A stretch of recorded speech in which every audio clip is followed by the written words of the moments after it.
السلام علیکم ورحمۃ اللہ وبرکاتہ۔ ناظرین، استقبال ہے فکر و خبر اسٹوڈیو میں، میں رضوان احمد ندوی ملکی اور عالمی اہم اور خاص خبروں کے ساتھ۔ تو ناظرین، بڑھتے ہیں خبروں کی تفصیلات کی طرف۔ نتنیاہو کے حکم پر اسرائیلی ٹینک منگل کو مشرقی رفح میں داخل ہو گئے ہیں۔ اس رہائشی علاقے میں 10 لاکھ سے زائد افراد پناہ لیے ہوئے ہیں۔ موجودہ صورتحال کے باعث مزید جانی نقصان کا خدشہ پیدا ہو گیا ہے۔ اسرائیل نے غزہ شہر میں اونروا کے ایک کلینک کو بھی نشانہ بنایا ہے، جس میں 10 بے گھر فلسطینی شہید ہو چکے ہیں۔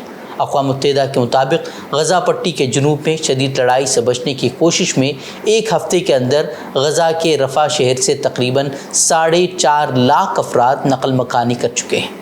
وہیں منگل کو UN relief and works agency UNRWA نے ایکس پر لکھا کہ رفح میں سڑکیں خالی ہو چکے ہیں، بہت سے خاندان تحفظ کی تلاش میں بھاگ رہے ہیں، عوام کو مسلسل بھوک اور خوف کا سامنا ہے، کوئی کہیں بھی محفوظ نہیں ہے، فوری جنگ بندی ہی واحد امید ہے۔ اس طرح کی بات اونروا کی طرف سے کہی گئی ہے۔ وہیں مقبوضہ مغربی کنارے میں بھی اسرائیلی ظلم و جبر بڑھتا جا رہا ہے۔ اسرائیلی فوج نے منگل کی شام سے مقبوضہ مغربی کنارے میں چھاپوں کے دوران 2 بچوں اور 2 سابق قیدیوں سمیت 20 فلسطینیوں کو گرفتار کیا ہے۔ بتایا جا رہا ہے کہ 7 اکتوبر سے مغربی کنارے میں اسرائیلی گرفتاریوں کی کل تعداد 8,745 ہو چکی ہے۔ وہیں ICJ میں جمعرات اور جمعے کو جنوبی افریقہ کی جانب سے رفح کی در اندازی پر نئے ہنگامی اقدامات کی درخواست پر بحث کرنے کے لیے سماعت ہوگی۔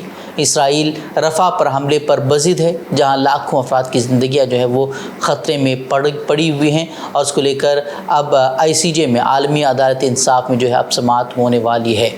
وہیں ترک صدر رجب طیب ایردوان نے اسرائیل کو جنگ بندی پر مجبور کرنے اور فلسطین کو بطور ریاست تسلیم کرنے کے لیے اپنے سفارتی رابطے جاری رکھنے کا عزم ظاہر کیا ہے۔ در اثنا انہوں نے عالمی برادری سے 35,000 شہید فلسطینیوں کے لیے آواز بلند کرنے کی اپیل کی۔ انقرہ میں یونانی وزیر اعظم سے بات چیت کے بعد پریس کانفرنس میں انہوں نے کہا کہ حماس کے بہت سے اراکین جاں بحق ہو گئے ہیں اور پورا مغرب ان پر ہر قسم کے ہتھیاروں اور گولہ بارود سے حملہ کر رہا ہے۔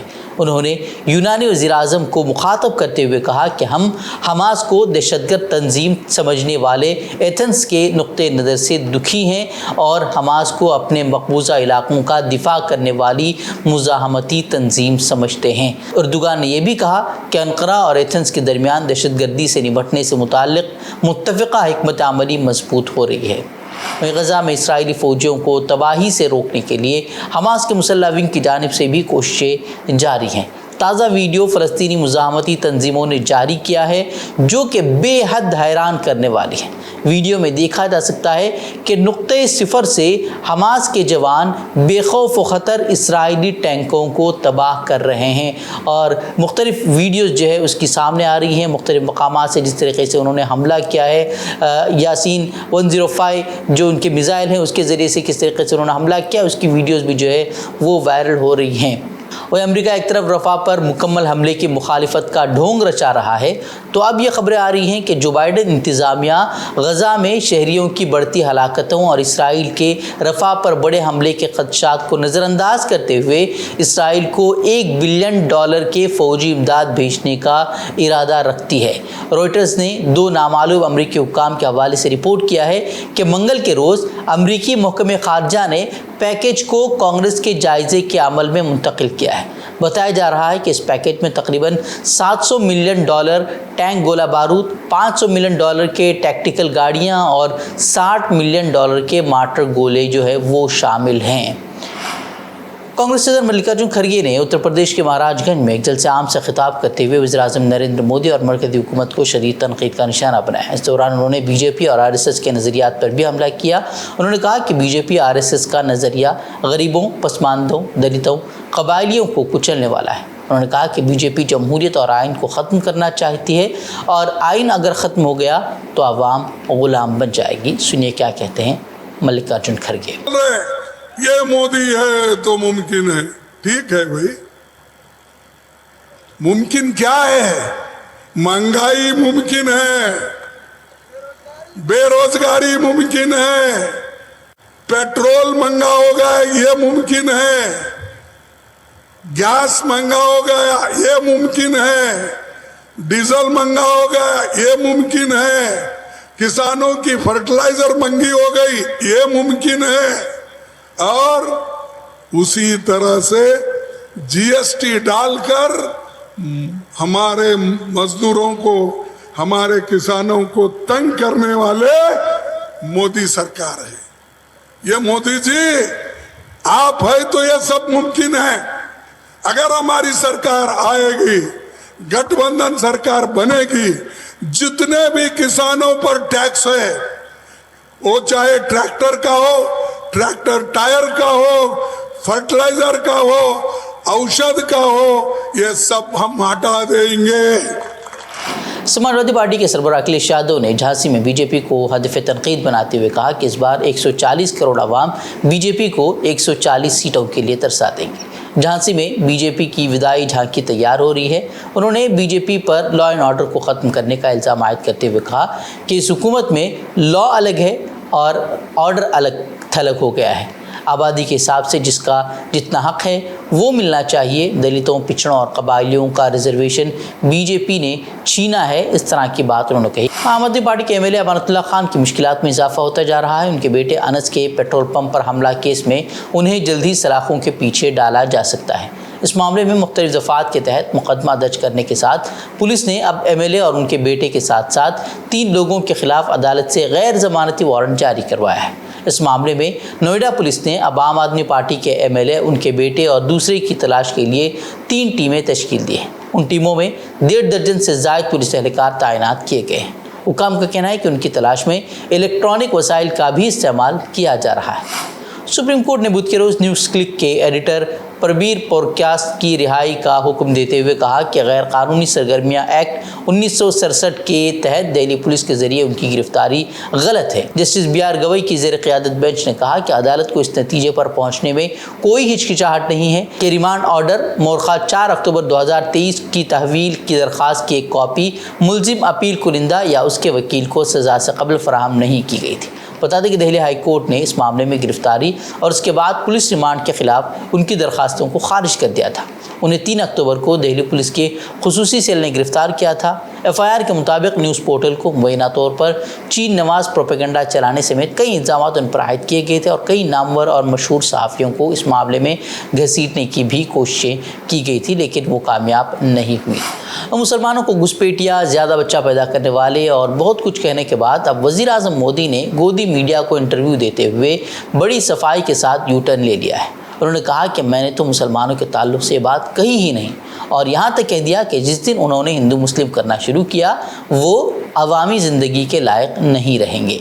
उसको लेकर अब सोशल मीडिया पर तबसरे हो रहे हैं, कई मीम्स जो है वो भी वायरल हो रहे हैं और वज़ीर आज़म को तनकीदों का निशाना भी बनाया जा रहा है। तो आप कह रहे हैं मुसलमान अलग था, ज्यादा बच्चा पैदा करने वाला अलग था? मैंने न हिंदू कहा है न मुसलमान कहा है।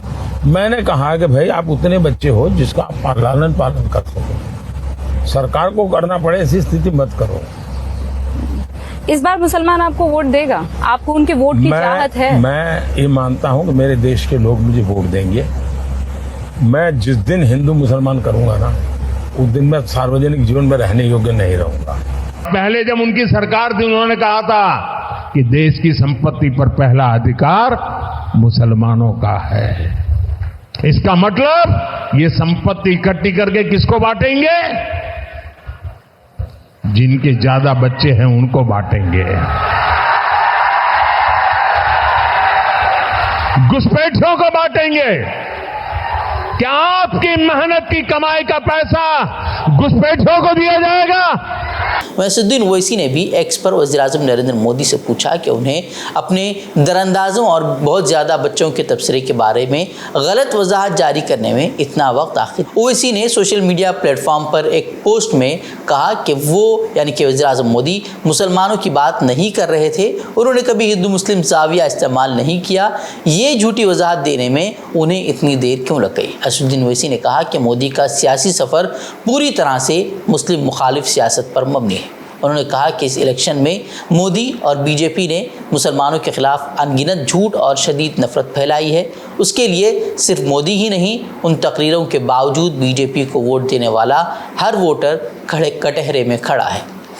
उत्तर प्रदेश ATS को इलाहाबाद हाई कोर्ट की लखनऊ बेंच में उस वक्त सख्त हजीमत का सामना करना पड़ा जब अदालत ने दहशतगर्दी के संगीन इल्ज़ामात के तहत 2 मुख्तलिफ मुकदमात में गिरफ्तार किए गए 11 मुस्लिम नौजवानों को ज़मानत पर रिहा करने का हुक्म सादिर किया है। हाई कोर्ट की 2 रुकनी बेंच के जस्टिस अताउर रहमान मसूदी और जस्टिस मनीष कुमार निगम ने इस मामले में गुज़िश्ता माह अपना फैसला महफूज कर लिया था। मंगल को जस्टिस अताउर रहमान मसूदी ने फैसला सुनाया। बेंच ने अपने अहम फैसले में कहा कि तफ्तीशी एजेंसी मुतय्यन मुद्दत में चार्जशीट अदालत में दाखिल करने में नाकाम रही और तफ्तीश के लिए इजाफी वक्त तलब करते वक्त ट्रायल कोर्ट ने मुलजिमीन के एतराज़ात की समाअत नहीं की, जो कि कानून की खिलाफ वर्जी है। ऐसे में अदालत ने तकनीकी बुनियाद पर मुलजिमीन की डिफ़ॉल्ट ज़मानत मंजूर कर ली और जमीयत उलमा हिंद के सदर मौलाना अरशद मदनी ने उसे एक तारीख़ी फ़ैसला करार दिया। उन्होंने कहा कि मुतय्यना मुद्दत के अंदर चार्जशीट दाखिल नहीं करने के सबब मुलजिमीन को ज़मानत दे दी गई और हाई कोर्ट का यह फ़ैसला दीगर मुकदमात में भी नज़ीर साबित होगा, जहाँ मुस्लिम नौजवानों को फ़र्द जुर्म के बग़ैर सालों से जेल की सलाखों के पीछे कैद रखा जा रहा है। उन्होंने 18 माह बाद मुस्लिम नौजवानों की रिहाई का खैर मकदम करते हुए कहा कि ये उन नौजवानों के अहल खाना के लिए भी इंतहाई खुशी का मौका है। पुलिस और एजेंसियां दानिस्ता मुकदमात में रखना डालती हैं, इस तरह का बयान उनकी तरफ से सामने आया है। लोकसभा 2024 के इंतखाबात के दौरान बीजेपी इब्तिदा से ही 400 पार के नारे लगा रही है। बीजेपी के इस नारे पर अपोजिशन की जानिब से इल्ज़ाम भी आयद किए जा रहे हैं कि इस बार अगर बीजेपी जीत गई तो कानून और आइन को तब्दील कर दिया जाएगा और इलेक्शन नहीं होंगे, लेकिन बीजेपी उसकी तरदीद करती है और उससे अपोजिशन का महज इल्ज़ाम करार देती है। मगर उसके बरक्स मुतअद्दिद मरतबा खुद बीजेपी के रहनुमाओं ने इंतखाबी तशहीर के दौरान 400 पार का जवाब दिया है। बीजेपी रहनुमाओं ने कहा कि कानून में तब्दीली के लिए 400 से ज़्यादा सीटें चाहिए। एक बार फिर जो है आसाम के वज़ीर आला और बीजेपी के रहनुमा हेमंत बिस्वा शर्मा ने 400 सीटों का राग अलापा है और उसकी वजाहत करते हुए कहा कि 400 सीटें मिली तो मथुरा और काशी में भी अयोध्या की तरह मंदिर तामीर किया जाएगा।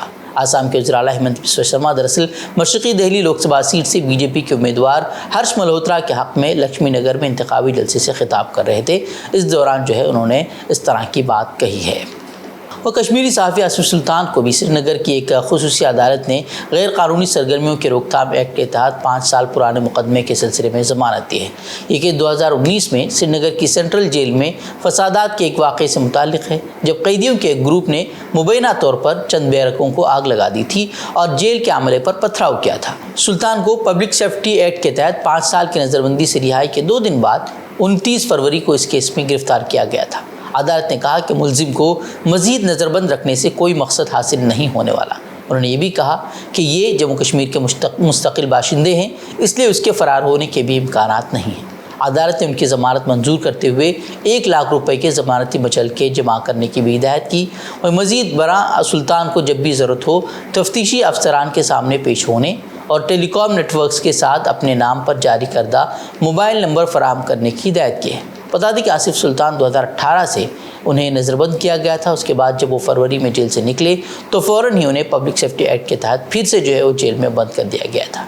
उनकी गिरफ्तारी के खिलाफ सिविल सोसाइटी और मीडिया इदारों ने आवाज़ बुलंद की थी और उसे आज़ादी सहाफ़त पर हमला करार देते हुए उसकी शदीद मज़म्मत भी की थी। इंडोनेशिया के मगरबी सुमात्रा सूबे में मौसलाधार बारिशों और सैलाब के बाइस मेरापी आतिश फशाब फट गया है, जिसके नतीजे में मरने वालों की तादाद 50 तक पहुँच गई है। नेशनल डिज़ास्टर मैनेजमेंट एजेंसी के बयान में कहा गया है कि इंडोनेशिया के मगरबी जजीरे सुमात्रा में सैलाब और लैंडस्लाइडिंग के बाइस मज़ीद 7 अफराद की लाशें मिली हैं। बता दें कि रियासत भर में 3,396 अफराद उसके बाद जो है बेघर हुए हैं, जबकि 27 अफराद अब तक लापता हैं, जबकि सैलाब और लैंडस्लाइडिंग से अब तक 50 अफराद हलाक और 37 अफराद ज़ख्मी हो चुके हैं। वादे के इंडोनेशिया में सुमात्रा जजीरे के मगरबी में वाक़े मेरापी आतिशफ़शा पहली बार 3 दिसंबर को फटा था, जिसके बाद मुतअद्दिद मरतबा वहाँ धमाके हो चुके हैं। तो नाज़रीन, इतनी खबरें मज़ीद खबरों के लिए आप हमारे वेबसाइट www.fikrokhabar.com का रुख कर सकते हैं। वीडियोज़ के लिए हमारे यूट्यूब चैनल को सब्सक्राइब करें। तो नाज़रीन, जाते हैं। अस्सलामु अलैकुम वरहमतुल्लाहि वबरकातुहू।